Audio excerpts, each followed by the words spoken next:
Today, we're going to pull back the curtain on the hidden world of legal evidence. So let's just start with a really basic question. Imagine a courtroom. You've got two people, and they're telling completely different stories. I mean, polar opposite versions of the truth. How on earth does a court figure out what actually happened? Well, you might think they just pick the story that sounds more believable, right? But nope, it's not that simple. It's actually this really complex, methodical hunt for something lawyers call evidence. And believe me, it's way more complicated than you probably think. Okay, so to really get our heads around how this all works, let's walk through what seems like a totally straightforward case. So picture this, a divorce, a couple splitting up, and they've got to figure out what to do with their retirement assets. Sounds simple, doesn't it? I mean, just split it down the middle, 50-50, and you're done. Well, this is exactly where things start to get messy. This is where the legal maze really begins. Because all of a sudden, you're not just talking about money anymore. Now you're dealing with something called a QDRO. That's a Qualified Domestic Relations Order. And what is that? It's this super technical, specialized court order that you absolutely need to divide certain retirement plans. If you don't use it or if you mess it up, you could trigger these massive tax penalties. I mean, the financial consequences of getting this wrong can be absolutely devastating. And this just nails the point, right? What we thought was a simple divorce has suddenly turned into this confusing maze of acronyms, nitpicky plan rules, and federal regulations. And here's the kicker. Every single retirement plan has its own unique rules. So before the lawyers can even start arguing about who gets what, they have to go on a deep, deep dig for the facts. And that dig, that hunt for the truth, it's not just some informal poking around. It's a formal, structured process, and it has a name. Discovery. This is the real investigation, and it all happens long, long before anyone even sets foot in a courtroom. So how does discovery work? Well, it's this really systematic process. It usually kicks off with both sides having to share some initial basic info, but then comes the real deep dive. Lawyers start sending out these official written questions. They're called interrogatories.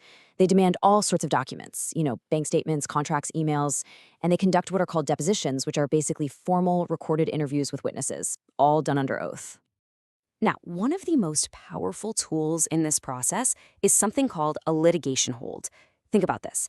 The second it looks like a lawsuit might happen, lawyers can send out this formal notice. And it's a big deal. It legally forces the other side to preserve everything. No more routine document shredding, no deleting old emails. Every single thing that could possibly be relevant has to be saved. And you can bet that in our digital world, that duty to preserve goes way beyond paper files. We're talking everywhere. That potential evidence isn't sitting in a dusty filing cabinet anymore. It's on your phone. It's in your DMs, your social media posts, your text messages. It's all fair game. All of it is part of the potential record. Okay, so what happens when the facts of a case get, really technical, like too complex for a jury or maybe even the lawyers and the judge to fully understand? That's when you have to call in the big guns. That's when experts take the stand. So who is an expert witness? It's someone who has the right kind of education, training, or experience to help everyone in the courtroom make sense of these complex subjects. They're not your typical witness. They're not there to say, I saw this happen. No, their job is to explain what things mean. It could be anything, a complicated financial statement, a doctor's diagnosis, a piece of forensic evidence. They're translators in a way. Let's go back to our divorce case for a second. An expert might be crucial there. Say, to put a value on a family business, or to figure out what one spouse's future earning potential might be. That's when you call in a vocational expert.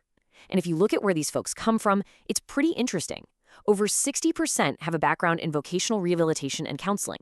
That means they're literally trained to assess career paths and how much someone could be expected to earn. And, the whole world of expert evidence is always changing, always evolving. Take fingerprinting. For decades, that was the absolute gold standard for forensic evidence. It was unimpeachable. So when DNA analysis first came on the scene, its supporters were smart. They actually called it DNA fingerprinting just to borrow some of that credibility. But here's the twist.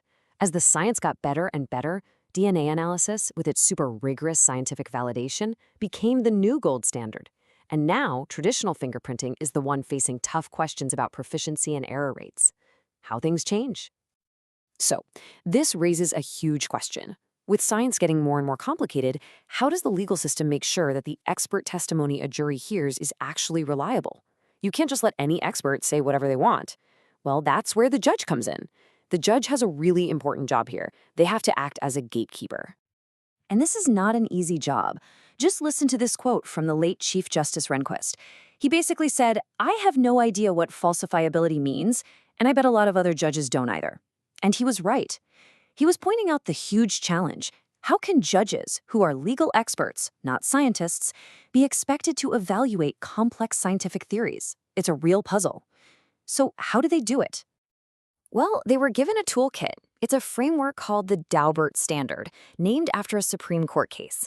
And you can think of it like a checklist for the judge. They ask a series of key questions about the expert's testimony. Is the theory something that can actually be tested? Has it been published and reviewed by other experts in the field? Do we know what the potential error rate is? And finally, is it something that's generally accepted by the relevant scientific community? This framework is designed to help judges filter out junk science before it ever gets to a jury. And this is a really, really important distinction. The judge's role isn't to decide if the expert is right. They're not supposed to agree or disagree with the expert's final conclusion. Their job is simply to make sure the expert's methods, how they got to that conclusion, are scientifically sound and reliable. They're just deciding if the evidence is good enough for the jury to even hear in the first place. Okay, so after all of that, after the long hunt for evidence in discovery, after the experts have been challenged, after the judge has played gatekeeper, only then do we finally get to the part that everyone thinks of as the main event, the trial itself. And even the trial follows a strict, predictable path. You start with picking the jury, that's called voir dire. Then you have the opening statements, where both sides tell the jury what they're going to prove. And then finally, we get to the heart of it all, the presentation of evidence. This is where all that hard-won, carefully filtered information finally sees the light of day. And only after all of that is presented do we move on to closing arguments, jury instructions, and, at long last, the verdict. And if there's one thing to take away from all of this, it's this. The trial, the thing you see in movies and on TV, it isn't the beginning of the search for truth. It's the grand finale. It's the final, polished presentation of a set of facts that have been hunted down, fought over, and meticulously filtered for months or even years. The truth is, most legal cases are actually won or lost way before anyone steps into that courtroom, during that intense, hidden, and absolutely crucial hunt for evidence. So you might be asking, why? Why go through all this trouble? Why have such a complex and, let's be honest, expensive process? Well, this quote really gets to the human side of it.